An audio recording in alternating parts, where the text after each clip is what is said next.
money. I'll get it for you. Give me that money. Lord, just send it for me from my dog. Give me that money. Here, come back here. He said the Lord just gave it to him. Here comes Spanky.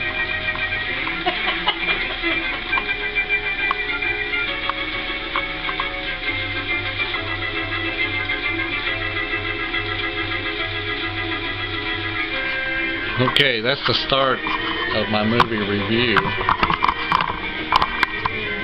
You turn it down, now kind of focus me in. You have to set it back there because I don't know exactly how close I did. I moved it up a little bit. Is it focused in? You're fine. Okay. Today I've got Pastor's Movie Review. The shows anymore seem like they are so degraded, so worldly oriented. Most of them are just trash, just like my wife just said. And they're oriented to take your mind away from the Lord. But now some movies, the old type style movies, like we were just watching The Little Rascals, one of my favorite shows. Laurel and Hardy is another. I used to cry like a baby. I laughed so hard I cried when I was a child, growing up watching Laurel and Hardy, especially the one called Swiss Miss. I mean, the scene in there where Stanley was trying to put the wine in the bottle with the hose, and he'd stick his thumb in instead of the hose, and then he'd see that it was messing up, and he'd go to stick the hose in his mouth, and he'd stick his thumb in his mouth instead of the hose, and he's so funny, master of comedy. And you know, people still look at Stan Laurel's comedies for up and coming new comics to learn how to make people laugh. And those old shows are just that kind of talent we just don't have anymore. We got more people than we've ever had, but we got less talent than we've ever had. But there is still some talent out there, and that's what I want to show you today. One of those people with talent is Johnny Depp. He did a movie called The Lone Ranger, which I have right here, and I don't know if you can see that or not. I'm just going to try to get up there. But in the movie, you notice he had a crow on his head, and this crow is a symbol of judgment coming. That's why they had the thing on his head. Where they get that crow from is in the book of Ezekiel 39:4. That's where it come from. That's why I want to talk to you about these kind of movies. Now, there is some violence in this movie, but there's not a lot of violence, and you don't see a lot of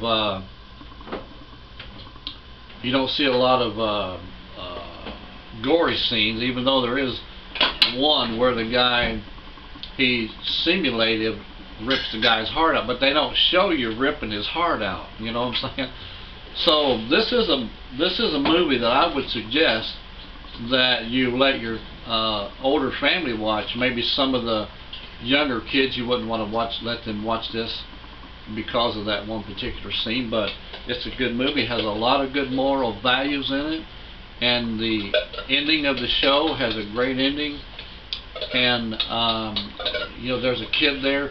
I would suggest, you know, anywhere from 8 years old and up would be okay to let them watch this, as long as you're explaining to them. You know, I'm saying this is probably a PG. Now, I don't know what they've got it rated here. Yeah, PG-13. That's a PG-13 movie, so that's a really good one. Now, another one, I want to save the best for last. Left Behind. I'm going to talk about this one for a minute because Kirk Cameron here, he's an extremely intelligent young man. Maybe not so young anymore, but he's an extremely intelligent fellow. And he has this, started this movie called Left Behind, where Tim LaHaye, they had written a book about. And as this is written, I'm going to tell you the truth, I can't find anything biblically wrong with this movie, because the way they had it laid out as the rapture coming in the particular part, it seems to me like they had it exactly the way the Bible expresses it. They left an opening there for if maybe this or if maybe that, and that's exactly what the Bible does. God does not lay things out step 1, step 2, step 3 in order, because if he did, then the devil could jump up and claim it to be his. And this movie, Left Behind, has exactly the way that it is expressed in the Bible. According to Isaiah 26:20, talks about the rapture in the Old Testament. That's something you might want to check out. And it's laid out according to how that says it. Now the Bible doesn't, it insinuates that it could be here, insinuates that it could be there, and so it leaves people's mind wondering if it's going to be. And God done it that way on purpose, because the Lord Jesus said, "No man knows the day or the hour except the Son, or rather, except for the Father only."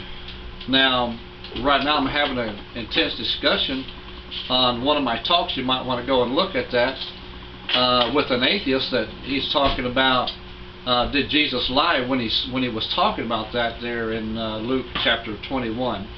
So I'll help you if you go read that first.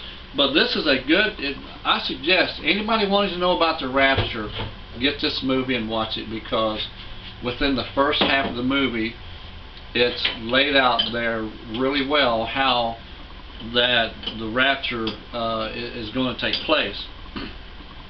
And it's very entertaining, keeps you right on the edge of your seat. There's some really good actors that play in this movie, and Kirk Cameron being one of them, and most of the actors in this movie are they're really talented people. So, and anyways, I just wanted to bring that one by you. And the best for last, talking about a good actor right here,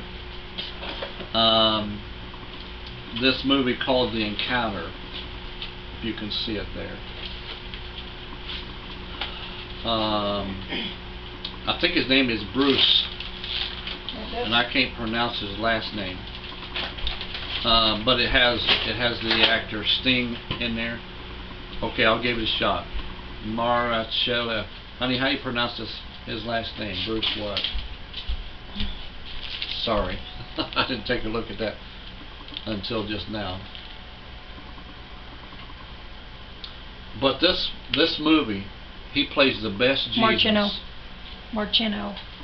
He plays the best Jesus that, and I'll just put it up there, you can see the name for yourself. Any man I've ever seen. He has the actor Sting, that's really a Christian. He is playing the bad guy in this movie, and he normally did do a really bad guy even when he was wrestling. And but the guy that played Jesus here, Bruce, I'm thinking his name is, he gave him all the right answers. One of the things that he said in there, when he asked him, why does God let so many diseases and babies dying, and fathers and mothers die early and stuff like that, leaving families behind, and the movie that Jesus gave him in that was, or the answer that he gave him in that was one that is pressing on every mind in the world. Actually, he said, we live in a broken creation. Boy, don't we ever. And he played in a couple of other movies as well besides this one that he done an equally as good job. But this one here is my pick.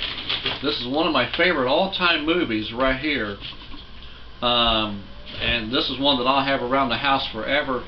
And it seems to me like if the Lord would show up today and be a member of our society, because in his day he showed up and he was a member of their society in their day, and he looked, as some of those, and he dressed it as they dressed in that day.